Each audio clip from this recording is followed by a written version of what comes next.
नमस्कार, मैं हूं आपके साथ सुहेल खान। हमारे खास कार्यक्रम जुर्म पर लगाम सियासत बेलगाम में आपका स्वागत है।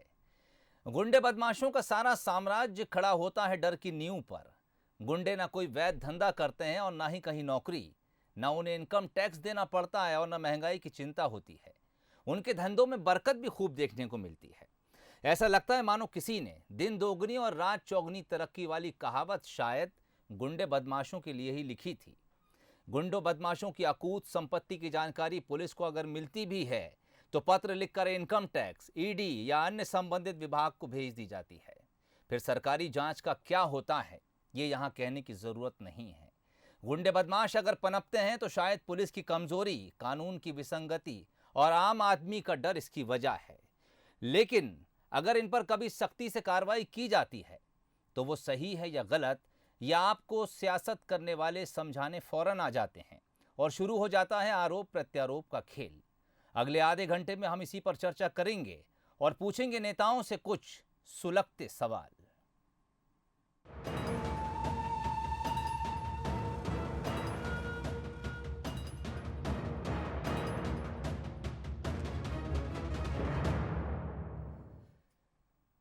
प्रदेश सरकार माफिया के खिलाफ सख्त है। एक तरफ सीएम शिवराज ने कार्रवाई के निर्देश दिए तो दूसरी तरफ प्रशासन तुरंत हरकत में आया और एक के बाद एक ताबड़तोड़ कार्रवाई कर दी। माफिया के खिलाफ कार्रवाई का सिलसिला जारी है। वहीं दूसरी तरफ अब इस पर सियासत भी शुरू हो गई है।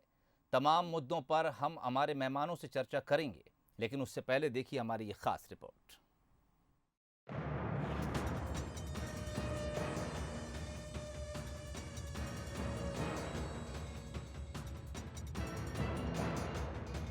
शुक्रवार की सुबह होती है, लोग अपने घर की टीवी चालू करते हैं और सबसे बड़ी खबर मिलती है कि मध्य प्रदेश पुलिस ने एक और गुंडे का काम तमाम कर दिया।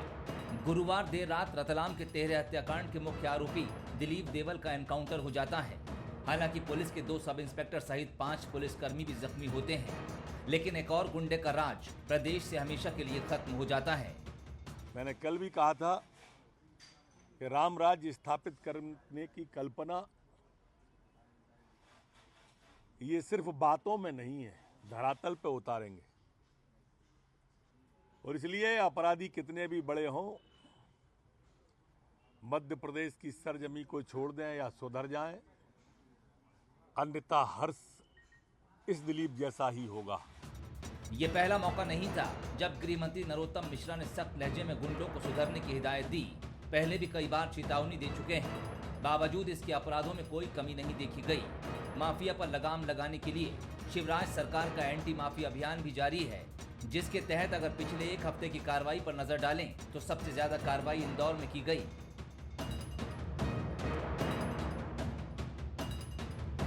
पिछले एक हफ्ते में इंदौर में सबसे ज्यादा 6 माफिया के खिलाफ कार्रवाई देखी गई। जबलपुर, ग्वालियर और उज्जैन में भी प्रशासन का जोरदार डंडा चला। 28 नवंबर को इंदौर के भंवरकुआं थाना क्षेत्र में बल्लू उर्फ बलराम नामक कुख्यात बदमाश के अवैध निर्माण को ध्वस्त किया गया। इस दौरान थोड़ी हाथापाई भी हुई। 29 नवंबर को इंदौर के नयापुरा में माफिया धर्म ठाकुर का अवैध निर्माण गिराया गया। महिलाओं का हंगामा भी देखने को मिला।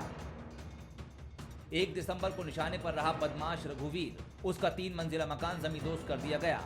परिजन ने थोड़ा हंगामा भी किया। अगली तारीख थी 2 दिसंबर। इंदौर के माफिया बब्बू और छब्बू के अवैध निर्माण पर प्रशासन ने बुलडोजर चला दिया। 3 दिसंबर को इंदौर की लेडी डॉन अलका के अवैध कब्जे पर कार्रवाई की गई। उसके पति के अवैध निर्माण को भी ढहाया गया। हालांकि इस दौरान भी हंगामा देखने को मिला। तो वहीं आज साजिद खान के अवैध मकान को जमींदोज कर दिया गया। इधर उज्जैन में एक हफ्ते में 3 कार्रवाई देखने को मिली। 2 दिसंबर को उज्जैन के बदमाश बबला और शाहबुद्दीन के घर पर बुलडोजर चला। 3 दिसंबर को हिस्ट्री शीटर बदमाश बच्चाईस के दूसरे मकान को तोड़ा गया। तो वहीं 4 दिसंबर को छेनू उर्फ यूनुस के मकान को गिराया गया। जबलपुर में 2 दिसंबर को मूलचंद सोनकर और रजनीश वर्मा को गिरफ्तार किया गया। इनके पास से भारी मात्रा में अवैध हथियार मिले थे। तो वहीं ग्वालियर में 3 दिसंबर को एंटी माफिया मुहिम के निशाने पर कांग्रेस के नेता आ गए। अलकापुरी में 2 मंजिला मार्केट पर कार्रवाई की गई। इसे कंसाना भाइयों ने अवैध कब्जा कर बनाया था। आंकड़ों से साफ जाहिर होता है कि सीएम शिवराज ने जैसे आदेश दिए थे, प्रशासन ने सख्ती से वैसे ही कार्रवाई की। माफिया, गुंडे, तस्कर बदमाश, डकैत, जनता को लूटने वाले सब सावधान हो जाए, किसी को नहीं छोड़ूंगा, किसी को नहीं छोड़ूंगा। आज चौतरफा कार्रवाइयां हो रही है। जिनने गड़बड़ करके जनता का धन लूटा, उनके अवैध अतिक्रमण तोड़े जा रहे हैं। मामले पर अब सियासत भी शुरू हो गई है। पूर्व मंत्री सज्जन सिंह वर्मा का कहना है कि शिवराज सरकार ने कुछ भी नया नहीं किया, सिर्फ पूर्व की कांग्रेस सरकार की मुहिम को आगे बढ़ाया है। शुद्ध के खिलाफ युद्ध चलाया था कमलनाथ जी ने, अब उस पैटर्न पे चल रहे हैं। करना चाहिए, इसमें कोई बुराई नहीं है। और गुंडा तत्वों के खिलाफ अभियान 15 साल तो तुम्हें इन बातों की याद नहीं है।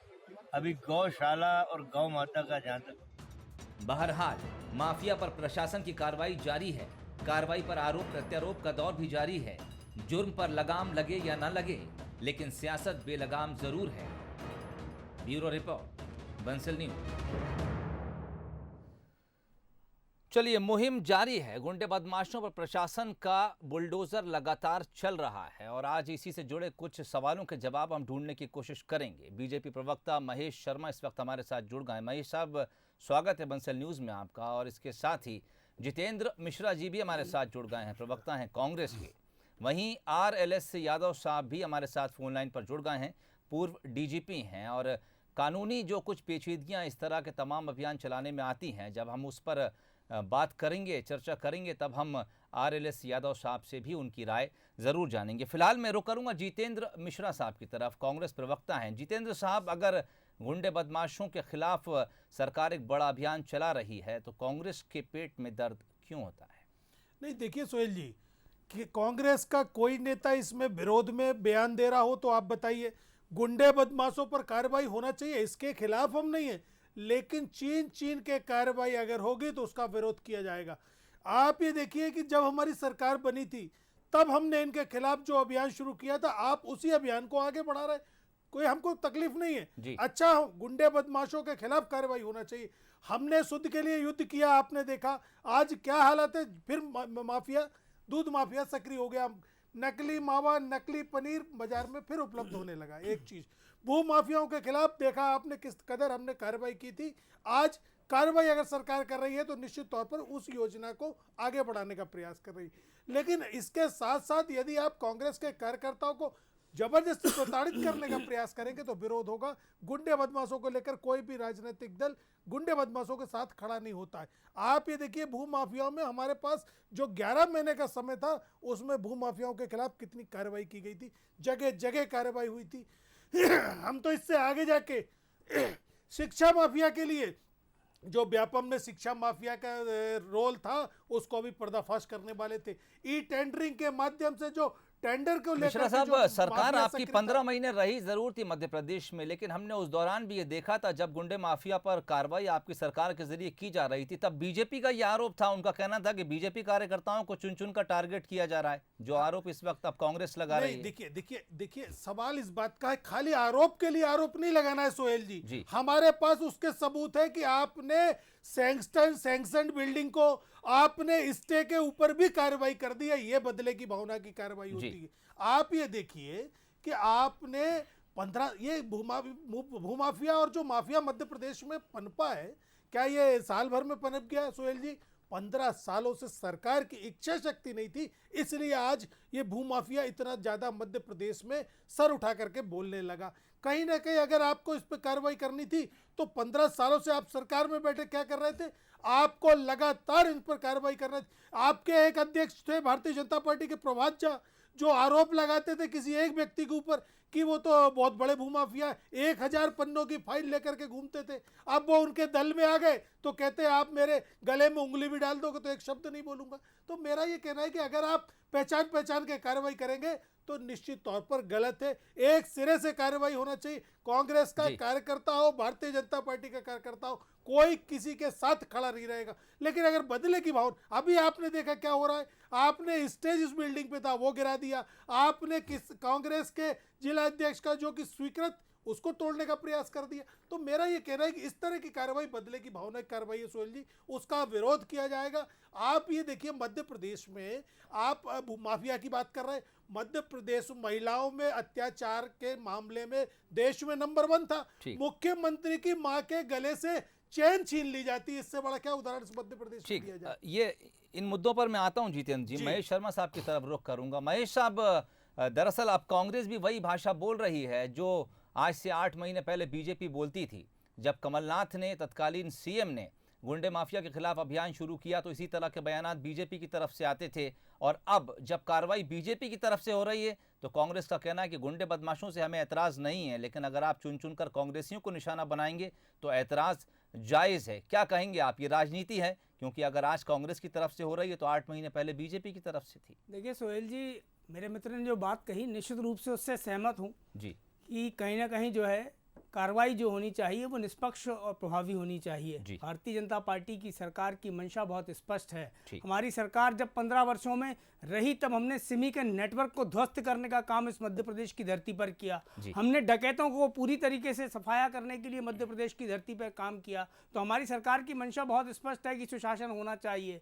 लेकिन जहाँ तक बात हो रही है कि चीन की कार्रवाई हो रही है, तो वो 15 माह में हमने देखा कि मध्य प्रदेश में किस प्रकार का माफिया पनपा है। और ये आरोप मेरे तो लगाने से तो ये लगेगा कि मैं भाजपा का प्रतिनिधि हूँ तो मैं आरोप लगाऊंगा, लेकिन जब ये आरोप उमंग सिंघार लगाते हैं कि रेत माफिया और बड़े शराब माफिया हमारे पूर्व मुख्यमंत्री हैं, तो निश्चित रूप से उनके ऊपर क्यों कमलनाथ जी चुप होते हैं, क्यों मौन रहते हैं उमंग सिंघार के उन आरोपों पर जो उन्होंने पूर्व मुख्यमंत्री दिग्विजय सिंह पे लगाए थे। उस पे कार्रवाई करने का काम भी माननीय कमलनाथ जी को करना चाहिए था अगर इच्छा शक्ति थी तो। और संजय पाठक कौन से वैसे भूमाफिया थे जब आपने केवल निराधार रूप से उनके ऊपर कार्रवाई करने का काम किया? भारतीय जनता पार्टी ने प्रमाण दिया कि हमारे कार्यकर्ताओं के साथ कहीं ना कहीं दुराग्रह हो रहा है और दोहरे मापदंड के साथ सरकार कार्रवाई कर रही है। हम तो मध्य प्रदेश की धरती पर माननीय शिवराज सिंह चौहान हो, माननीय नरोत्तम मिश्रा जी हो, बहुत स्पष्ट कह चुके हैं कि गुंडे माफिया बर्दाश्त नहीं किए जाएंगे। जो भी नेटवर्क है, जो भी नक्शे से उसे तोड़ने के लिए भारतीय जनता पार्टी की सरकार पूरी प्रतिबद्धता के साथ काम कर रही है और आगे भी इस प्रकार की कार्रवाइयां आप देखेंगे। मैं साहब, मैं आता हूं आपके पास। इससे पहले जितेंद्र मिश्रा जी ने एक बात कही कि सिर्फ 15 महीने कांग्रेस की सरकार मध्य प्रदेश में रही और इन 15 महीने के भीतर ही सारे माफिया अचानक से न पैदा हो गए न पनप गए। इससे पहले 15 साल तक बीजेपी की सरकार थी और हो सकता है इस माफिया की जड़ें उस 15 साल के भीतर भी पनपी हों, तब कार्रवाई क्यों नहीं हुई? ये बड़ा सवाल उन्होंने खड़ा किया है। इस वक्त मेरे साथ RLS यादव साहब फोन लाइन पर जुड़ गए हैं, पूर्व डीजीपी हैं। यादव साहब, स्वागत है बंसल न्यूज में आपका। धन्यवाद। यादव साहब, मेरे साथ इस वक्त कांग्रेस और बीजेपी दोनों तरफ से मेहमान जुड़े हुए हैं। उनका कहना है कि कार्रवाई इस वक्त कर तो रहा है प्रशासन, लेकिन चुन चुन कर कांग्रेस ने जब कार्रवाई की तो बीजेपी के कार्यकर्ताओं को निशाना बनाया, और जब अब बीजेपी सरकार कार्रवाई कर रही है तो वो कांग्रेस कार्यकर्ताओं को चुनकर निशाना बना रही है। मैं आपसे, चूंकि आप इस विभाग में रहे और कई मिशन आपके हाथ में आए होंगे जिनको आपने पूरा किया होगा, मैं जानना चाहूँगा क्या कुछ प्रैक्टिकल दिक्कतें पुलिस के सामने आती हैं? इस वक्त तो हम ये मानते हैं कि मुख्यमंत्री शिवराज सिंह चौहान ने ऑर्डर दिया और मध्य प्रदेश में पूरा प्रशासन अलर्ट है, गुंडे माफिया को आप चुन चुन कर पकड़ रहे हैं, उनकी धूल निकाल दे रहे हैं। लेकिन जब इस तरह के सख्त निर्देश आदेश नहीं आते हैं ऊपर से, उस समय पुलिस को क्या वाकई इन गुंडे बदमाशों से निपटने में कुछ प्रैक्टिकल दिक्कतें आती हैं? क्या राजनीति आड़े आती है इसके? देखिए, ये पुलिस, ये सिविल ऑफेंस, ऐसे ऑफेंस हैं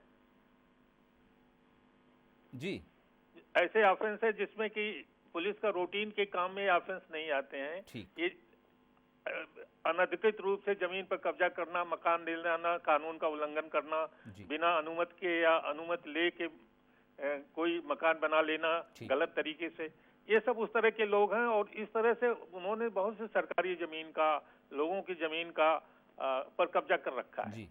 इस तरह के हम लोगों के समय में भी इस तरह के केसेस आते थे। इसमें सबसे बड़ी दिक्कत ये है कि ये हमारे देश में कानून का पालन करने की प्रथा बहुत कम है। लोग कानून का शासन मानते नहीं, कानून की इज्जत नहीं करते हैं, और जो पावर में आ जाता है, इसका संपर्क आ जाता है, जो लोगों से थोड़ी बहुत संपर्क में बेनिफिट नहीं लेने लगता है, तो कानून तोड़ता है। अब ये बड़ा अच्छा है कि पहले सरकार कर रही थी माफिया खिलाफ, ये भी सरकार कर रही है, बहुत अच्छा है, और कानून का भय होना चाहिए। लेकिन मैं एक बात पूछता हूँ, दोनों सरकारों से जी कि भाई ये जो कानून तोड़ने वाले 5 मंजिला बिल्डिंग बना लिए कैसे बना लिए हैं। हाँ ठीक उसके लिए म्यूनिसिपैलिटी के नियम है, उस पर वॉच डॉग है बैठने वाले, जी और तो ठीक है इस सरकार के नोटिस में नहीं आया। आप कम से कम जांच करिए जितने अवैध निर्माण या माफिया लोग बढ़े हैं, किन किन नियमों का उल्लंघन किया है, उसमें किस सरकारी कर्मचारी का सहयोग या उसकी नेग्लिजेंस रही है, जी। उसको सजा दीजिए। इसको रोकने का परमानेंट तरीका यही है कि जो कानून का पालन करवाने हैं उनमें भी भय हो, वो किसी को गलत प्रश्रय न दें। यादव साहब बहुत गंभीर बात कही है आपने। आपके मुताबिक कई ऐसी एजेंसियां हैं जिनका काम यह है कि वो अपने इलाके में होने वाली हर अवैध गतिविधि पर नज़र रखें, और आप जहां तक मैं समझता हूं आप ये कह रहे हैं कि अगर जिम्मेदार अधिकारी अपनी जिम्मेदारी उस इलाके में पूरी नहीं कर रहा तो उसको भी सजा का भागीदार होना चाहिए। जी हाँ, जी हाँ, बिल्कुल जी जिम्मेदारी होनी चाहिए, क्योंकि म्यूनिसिपैलिटी है जिसको परमिशन दिया है। कुछ में तो देखा होगा आपने, परमिशन भी ली है बाकायदे, उनको गलत परमिशन मिली है। तो जिन्होंने गलत परमिशन दी है या जिन्होंने ओवरसी नहीं किया इसको, उनकी भी जांच करके उनके खिलाफ कार्रवाई करनी चाहिए। बड़ा अच्छा कर रही है सरकार, दोनों सरकारें अच्छा कर रही थी कि माफिया के खिलाफ कार्रवाई करें। बड़े बड़े लोगों में भय हो थोड़ा सा कि कानून से ऊपर कोई नहीं है, लेकिन कानून का जो पालन करवाने वाले हैं उनमें भी तो भय होना चाहिए कि उन्होंने कौन सी नेग्लिजेंस की, कौन सी गलती की, किसको परमिशन दे दी गलती से, और किस रूल का पालन नहीं किया जिससे कि माफिया कई वर्षों से घर बना के रह रहे हैं। एक और बात बताता हूँ, ये हम 10 मंजिला 5 मंजिला जब बिल्डिंग गिराते हैं तो ये राष्ट्रीय नुकसान भी है, क्योंकि आखिर बिल्डिंग किसी की भी हो, इस देश की बिल्डिंग है। तो ठीक है हम कानून के खिलाफ कार्रवाई उनके खिलाफ करते हैं, कानून तोड़ने वालों के खिलाफ, लेकिन उससे किसी का लेबर लगा है, पैसा लगा है, इसका नुकसान भी होता है। जी मेरा एक और राय है कि बड़ी अच्छी बिल्डिंग जो हो कायदे की हो, सरकार को राजसात कर लेना चाहिए। और उसमें बिहार में एक कानून बना कि जो करप्शन से बिल्डिंग का धन लेगा उसको हम राजसात करके और उसमें स्कूल खोलेंगे, डिस्पेंसरी खोलेंगे। तो सरकार इस पर भी ध्यान दे कि यदि अच्छी कोई बिल्डिंग है तो उसको लेके उसमें थाना खोल दे या लोगों को रहने का जमीन मकान दे दे या उसका सदुपयोग हो, क्योंकि बिल्डिंग तोड़ना अपने आप में कोई हल नहीं है।